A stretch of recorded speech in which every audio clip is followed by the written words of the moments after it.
Aqui atrás de mim nós temos o Mar da Galileia e seguindo adiante, não muito distante de nós temos as cidades que nos tempos bíblicos era chamada por Cafarnaum, Betsaida e já não aqui bem na costa, mas não distante delas, nós temos Corazim. Algo interessante para falar a respeito dessas cidades da Galileia, muito próximos de onde Jesus estava, morando em Cafarnaum, onde o seu ministério teve grande impacto.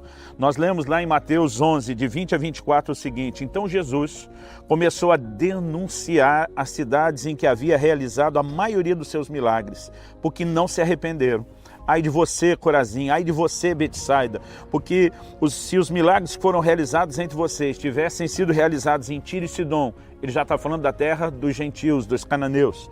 Há muito tempo elas se teriam arrependido, vestido roupas de saco e cobrido-se de cinzas, que era parte do costume dos judeus, através do qual eles expressavam um profundo arrependimento. Ele diz, mas eu lhes afirmo que no dia do juízo haverá menos rigor para Tiro e Sidom do que para vocês. E você, Cafarnaum, será levado até o céu? Não, você será até o Hades, palavra do Novo Testamento usada para falar do inferno. Se os milagres que em você foram realizados tivessem sido realizados em Sodoma, ela teria permanecido até o dia de hoje. Mas eu lhes afirmo que no dia do juízo haverá menor rigor para Sodoma do que para você. A mensagem muito clara que eu vejo nesse texto é que Jesus está dizendo que receber um milagre não é apenas um privilégio, mas é também uma responsabilidade. Que privilégio essa região que jazia em trevas e Deus fez resplandecer uma grande luz teve, de receber o Cristo, de tê-lo operando milagres poderosos como nunca se viu antes na história da humanidade, de vir com um ministério expressando o coração amoroso de Deus, de misericórdia, a mensagem do reino de Deus, mas mesmo diante de tantos milagres e dessa mensagem, eles não corresponderam. Então, o que nós percebemos aqui é que experimentar, às vezes até mesmo ver e presenciar milagres, não é só um privilégio, é uma responsabilidade. Nenhuma dessas cidades subsistiu. Elas foram destruídas, elas foram julgadas, mas Jesus não estava falando que hoje elas estariam em ruínas, literalmente. Ele está dizendo no dia do juízo haverá menos rigor para Sodoma e Gomorra. Uma das cidades que a gente olha com uma maior expressão de pecado e dignas de maior juízo. O Senhor diz, haverá menos rigor no juízo para eles do que para vocês. Algo que eu e você precisamos entender é que tanto a mensagem como os milagres de Cristo não é para mim e para você só um privilégio recebê-los, mas uma responsabilidade de corresponder com eles.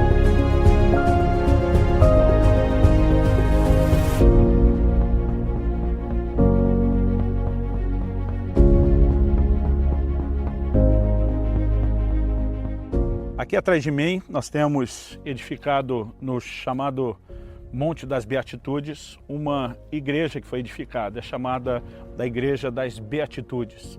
Para nós, além da discussão se o local é realmente preciso ou não onde Jesus fez, vamos repetir várias vezes aqui o lembrete de que mais importante do que localizar o local onde tudo aconteceu, que para nós não é tido como sagrado, é entender a mensagem que está por trás disso.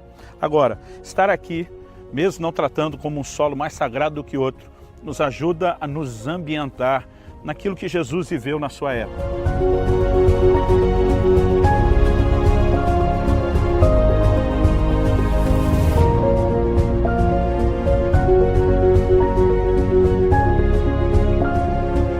Embora a palavra de Deus nos mostre que Jesus cobria grandes distâncias na sua viagem, que eram feitas na maior parte do tempo a pé, algo que a gente pode imaginar é como ele pregava o evangelho de cidade em cidade.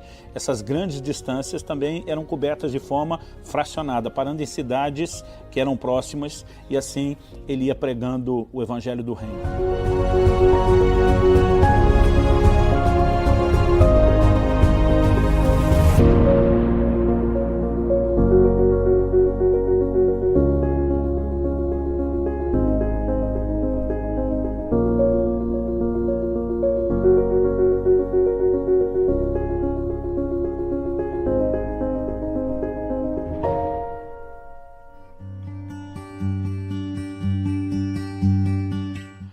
Em Mateus 5, dos versículos 27 até o versículo 32, o Senhor Jesus diz, ouviste o que foi dito, não adulterarás.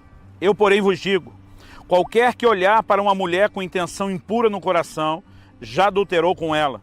Se o teu olho direito te faz tropeçar, arranca-o e lança-o de ti, pois te convém que se peca um dos teus membros e não seja todo o teu corpo lançado no inferno. Se a tua mão direita te faz tropeçar, corta e lança de ti, pois te convém que se peca um dos teus membros e não vá todo o teu corpo para o inferno. Também foi dito, aquele que repudiar sua mulher, dê-lhe carta de divórcio. Eu, porém, vos digo, qualquer que repudiar sua mulher, exceto em caso de relações sexuais ilícitas, a expõe a tornar-se adúltera, e aquele que casar com a repudiada comete adultério. O Senhor Jesus toca no assunto do adultério. Ele começa, em primeiro lugar, citando a lei de Moisés. Quando ele faz a declaração, ouviste o que foi dito, ele está citando o Êxodo, capítulo 20, versículo 14, que diz, não adulterarás. Agora, o Senhor Jesus, ele faz uma relação entre um adultério literal, de envolvimento físico, de contato físico e sexual entre duas pessoas, mas ele também fala a respeito de algo que tem a ver com o padrão da nova aliança. Jesus disse aos seus seguidores, se a vossa justiça não exceder a dos escribas e fariseus, vocês de modo algum vão entrar no reino de Deus. Jesus estabelece um novo padrão de conduta, de comportamento, que tem a ver não apenas com simplesmente o mero comportamento em si, mas o reflexo que isso deve ser da manifestação da natureza de Deus, da natureza de um Deus santo. Observe que Jesus diz, olha, embora para o antigo foi dito não adultere, eu quero dizer para você, se você olhar, mesmo que você não teve um envolvimento físico, se você olhar com intenção impura no coração, você já cometeu o adultério. Do que é que Jesus está falando? É como se ele unificasse 2 dos 10 mandamentos. Porque além do mandamento de não adulterar, Êxodo capítulo 20, versículo 17, também dizia, não cobiçarás. Entre as várias coisas que Deus relaciona para não cobiçar a casa do próximo, o animal do próximo, Deus diz o seguinte, não cobiçarás a mulher do teu próximo.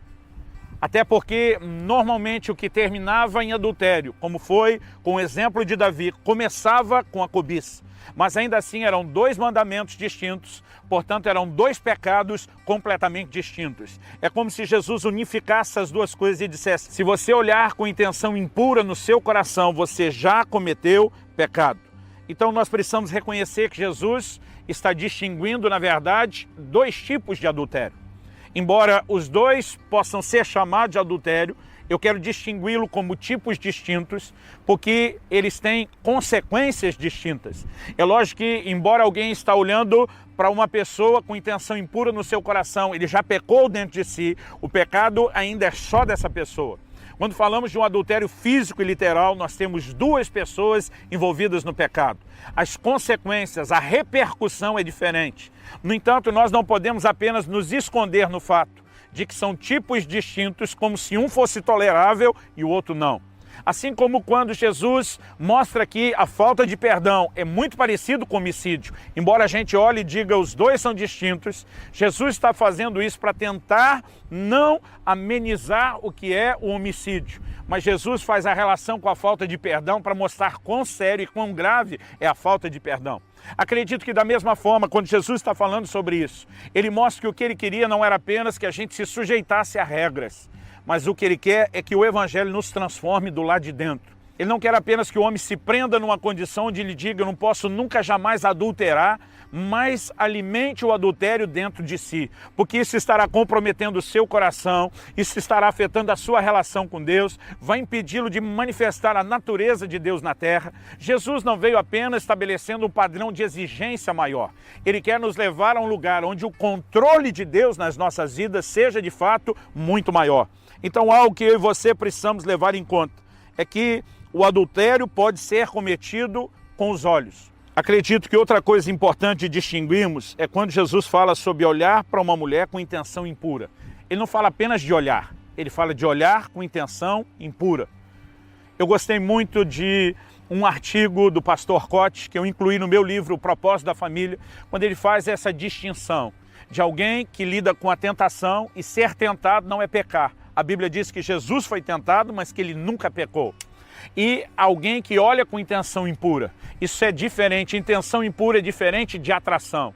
Quando alguém percebe a atração e ela está ainda na fase da tentação, é hora de um posicionamento de cortar esse mal pela raiz. Agora, intenção impura é quando talvez a gente se sentindo confortável porque ninguém percebe o que estamos pensando, a gente se dá o direito de entregar na nossa mente, na nossa imaginação, aos pecados que talvez não teríamos coragem ou oportunidade de, literalmente, do lado de fora cometer. No entanto, isso é classificado por Jesus como um outro tipo de adultério. Então nós precisamos levar isso muito a sério. Desde a velha aliança, Deus já havia separado na forma de 2 mandamentos, o não adulterar e o não cobiçar, porque de fato queria levar o homem a um lugar onde ele se protegesse de pecar contra Deus e assim, consequentemente, se afastasse. No Novo Testamento, a Bíblia também enfatiza a concupiscência dos olhos. O apóstolo João escreve, em 1 de João 2, de 15 a 17, ele diz: não ameis o mundo, nem as coisas que há no mundo. Se alguém amar o mundo, o amor do Pai não está nele, porque tudo que há no mundo, a concupiscência da carne, a palavra concupiscência significa desejo. A concupiscência dos olhos também significa cobiça. E a soberba da vida não procede do Pai, mas procede do mundo. Ora, o mundo passa, bem como a sua concupiscência. Aquele, porém, que faz a vontade de Deus, permanece eternamente. Essa cobiça, esse desejo dos olhos, é algo com o qual o homem tinha que lidar desde a velha aliança. No livro de Jó, no capítulo 31, no versículo 1, ele faz a seguinte declaração: fiz aliança com os meus olhos, como, pois, os fixaria numa virgem? Eu quero ler a tradução da NVI, a Nova Versão Internacional, que apresentou esse texto assim: fiz acordo com os meus olhos de não olhar com cobiça para as moças. Jó é considerado e apresentado na Bíblia como um homem justo, como um homem íntegro. O livro de Jó é um dos livros mais antigos da Bíblia. E nós encontramos, desde então, a declaração de alguém que, querendo honrar a Deus, diz: eu fiz uma aliança. Eu fiz um compromisso com os meus olhos de não colocá-los numa virgem. Isso não significa que ele não enxergaria alguém que passasse na frente. Ele está falando de fixar os olhos. Ele está falando de cobiça. Ele está falando de alimentar no coração os maus pensamentos. Quando nós olhamos para a palavra de Deus, percebemos o quão sério isso é, a ponto de Jesus, nesse ensino sobre o adultério, dizer: se o teu olho direito te faz tropeçar, arranca-o e lança-o de ti, pois convém que se perca um dos teus membros e não seja todo o seu corpo lançado no inferno. Embora Jesus não esteja propondo necessariamente uma mutilação física, nós percebemos que quando Jesus compara o adultério físico e literal de um lado e põe praticamente no mesmo peso da balança do outro lado o adulterar com os olhos, mesmo sem contato físico, ele está dizendo que para pecar nós não precisamos necessariamente de contato físico. Se o problema é a maneira como alguém, ao olhar para uma pessoa, a imagina e consegue, com a sua mente, na fantasia, despila completamente, deixa eu te dizer, essa pessoa, mesmo arrancando os olhos, ela ainda vai imaginar isso de alguém que viu ou de alguém que nem vê. Jesus não está propondo necessariamente uma mutilação física. Jesus está nos apresentando o quanto o conceito de nos guardar santo é importante, o valor que isso tem para a nossa vida espiritual. Porque muitas vezes nós defendemos aquilo que tem valor.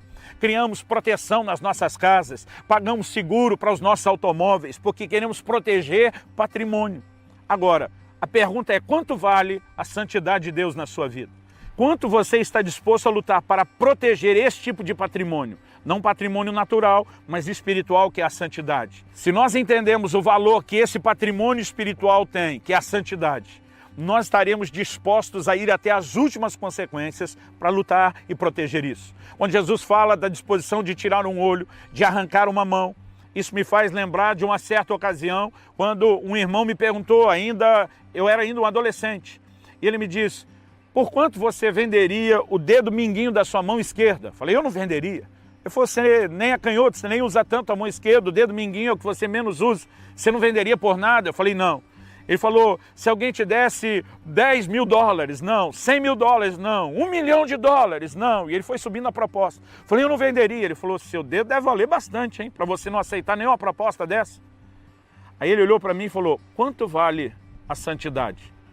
Porque a Bíblia está dizendo que o dedo da mão que você não entregaria por 1 milhão de dólares, ele deveria ser arrancado com a mão inteira para não pecar.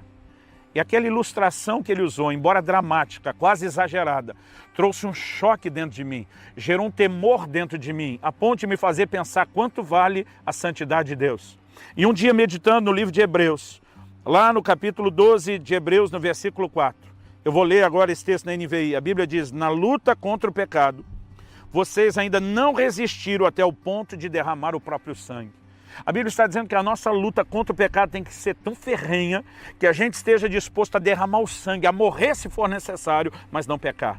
A santidade precisa valer na minha e na sua vida mais do que nossos membros. A santidade precisa valer nas nossas vidas mais do que a nossa própria vida.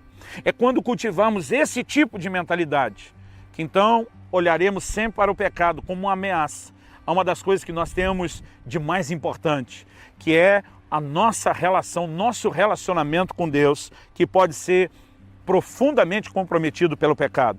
Qual é a grande consequência do pecado?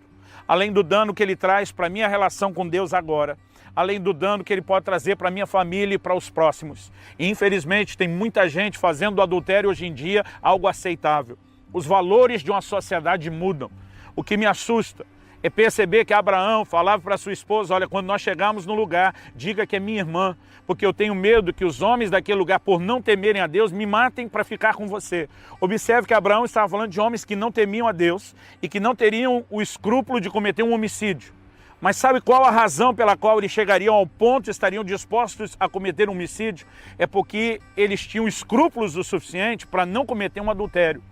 Então eles sabiam, se essa mulher tem marido, nós não podemos tocá-la. Para eles isso era algo sagrado.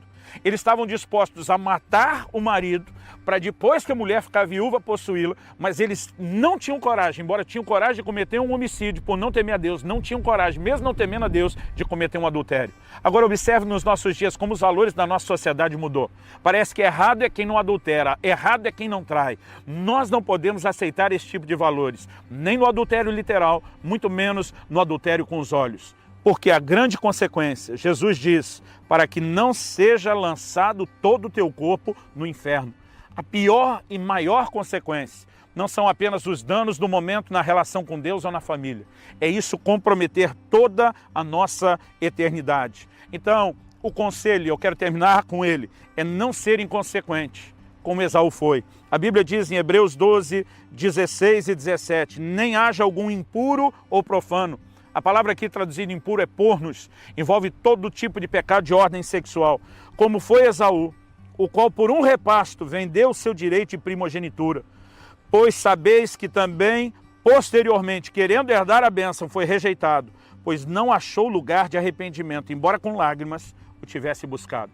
Eu tenho visto ao longo da caminhada gente que, como Esaú, foi inconsequente. Valorizou mais os prazeres transitórios do pecado, como diz o autor de Hebreus, do que levar em consideração a sua eternidade. Ele vendeu o seu direito de primogenitura, o plano e o projeto de Deus para ele, por um prazer momentâneo. Isso significa que ele não dava valor nenhum ao plano e ao projeto de Deus, a herança que Deus tinha para ele. Quando, na verdade, a Bíblia diz que nós devemos dar a isso um valor tal, a ponto de arrancar membros, se necessário fosse, de morrer, mas não se entregar ao pecado. Alguns têm feito como Esaú, sido inconsequentes, não medem o futuro, medem só o momento, e se vendem por muito pouco, embora não haja muito que compense se vender ao pecado. Eu acredito que o temor de Deus precisa ser alimentado no nosso coração. O propósito dessa palavra não é apontar o dedo para você, nem jogar pedras. É te ajudar a se guardar em vigilância, a entender o quão danoso é o pecado e o quão importante é se guardar para Deus. Eu espero que essa palavra inspire e desperte o seu coração para se voltar a Deus em santidade. Eu te convido, nos próximos minutos, a participar conosco de uma conversa de aplicação prática dessas verdades que você ouviu. Fique conosco.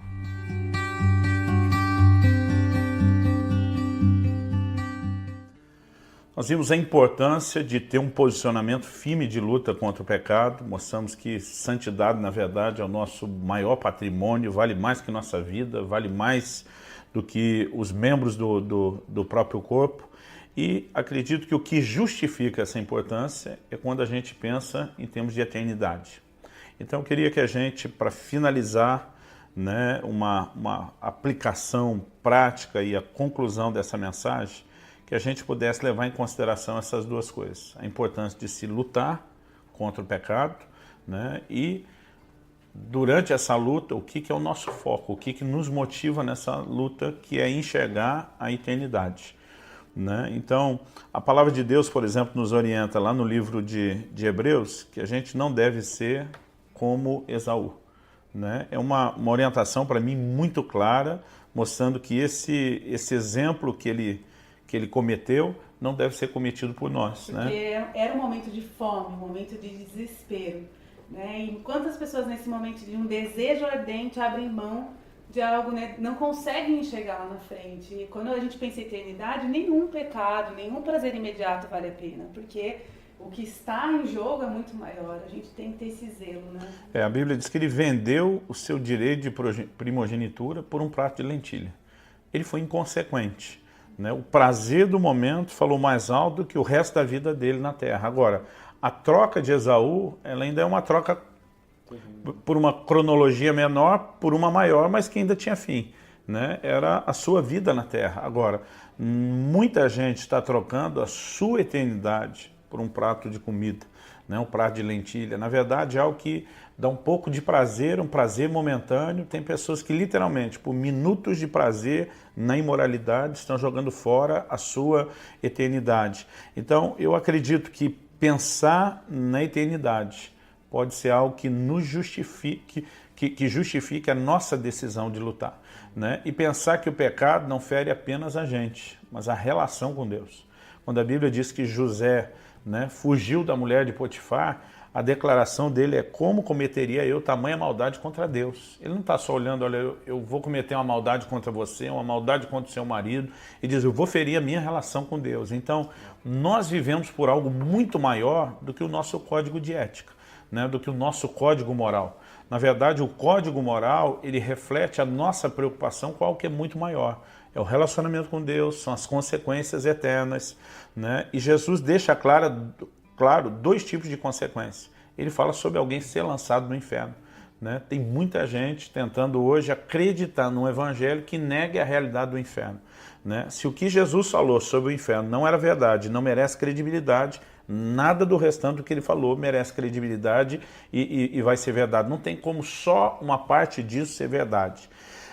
A gente sabe que o inferno foi criado para o diabo e os seus anjos. A intenção de Deus nunca foi que o homem fosse para lá. Quando o homem pega a rota do pecado e entra então nesse caminho de perdição, Deus proporciona a salvação em Jesus. Agora é importante declarar que além da salvação, em Jesus nos foram providenciados os meios para viver uma vida de vitória sobre o pecado. Né? Então eu gostaria que a gente falasse um pouco dessa questão da luta contra o pecado. Como, de forma prática, a gente pode fazer isso? Na luta contra o pecado, uma das ferramentas que nós temos é o que a palavra nos fala, que aquele que está de pé, cuida para que não caia. Eu me lembro de uma ilustração que eu vi uma vez, um pastor, ele deitou no chão do púlpito e ele falou assim, tenta me derrubar agora. A gente deu risada, mas aquilo esclareceu o entendimento no meu coração, que se eu me humilhar todos os dias e reconhecer a minha dependência de Deus, para viver em santidade, para realmente continuar firme ali, eu não vou cair nos pecados, eu não vou cair naquilo que me tenta. Então, realmente, confessar a tentação, tudo isso, mas realmente... Vigilância. E saber que nós estamos de pé, mas nós temos que permanecer nesse cuidado, nessa humildade, para que a gente não caia. O próprio Jesus disse, vigiai e orai para que não entreis em tentação. Então, se por um lado essa vigilância, que é o cuidado, está de pé, né? É importantíssimo para permanecer de pé. Por outro lado, o próprio Jesus acrescentou a oração. Não, né? Ensinando a oração, né? A oração modelo que ele nos deu na oração do Pai Nosso, ao mesmo tempo que ele ensinou a orar diariamente por provisão, por perdão, ele nos ensinou a orar para a gente resistir às tentações. E eu acho que ver isso no ministério de Jesus, assim, que Jesus orava dessa maneira, é um grande incentivo para a gente fazer o mesmo, né? E a gente está constantemente nesse lugar e nessa dependência de Deus. Na prática, eu percebo que a maioria das pessoas ou resolve orar quando não está mais conseguindo segurar a tentação ou quando caiu. Né? Na verdade, esse tipo de oração deveria ser uma oração que se antecipa ao mal. Né? Nós precisamos reconhecer o potencial de queda que existe nas nossas vidas e orar para que essas coisas não aconteçam. Eu acho que um exemplo muito interessante é que exército nenhum começa a se preparar para a guerra no momento que a guerra bate na porta. Se um soldado não vive, um exército não vive treinando para estar pronto para aquele momento, ele nunca vai conseguir lidar com a situação quando ela chega. É verdade. Agora, quando a gente fala dessa luta contra o pecado, é lógico que através da vigilância, prestar atenção, da oração, estamos fazendo a nossa parte. Mas ao fazer a nossa parte, nós também podemos contar com a ajuda de Deus, com o socorro de Deus. Né? O Espírito Santo sempre está nos falando, né? Porque às vezes a gente não presta atenção nos pequenos detalhes e às vezes um casal acaba se distanciando, né? Por perder aquela prática do olho no olho, de falar todo dia os sentimentos e começar às vezes a desejar coisas que são pecado também. Então a gente precisa cuidar para o pecado realmente não chegar, porque às vezes vai chegando tão devagarzinho e quando você vê, você perdeu algo tão precioso, comprometendo aquilo que a gente tem, que é a nossa salvação. Eu acredito que o que justifica isso que você está falando é o fato de que Jesus praticamente misturou um adultério físico com um adultério que hoje a gente chamaria virtual. Olhar para uma mulher com intenção impura no coração. Isso significa que a gente tem que começar guardando o coração. As pessoas não chegam ao adultério físico sem que tenham primeiro adulterado no coração. Agora, em Hebreus 4, a Bíblia diz que nós temos a Jesus, o Filho de Deus, como grande sumo sacerdote que penetrou os céus. E a Bíblia diz, nós não temos um sumo sacerdote que não possa se compadecer das nossas fraquezas. A Bíblia diz, antes foi ele tentado em todas as coisas,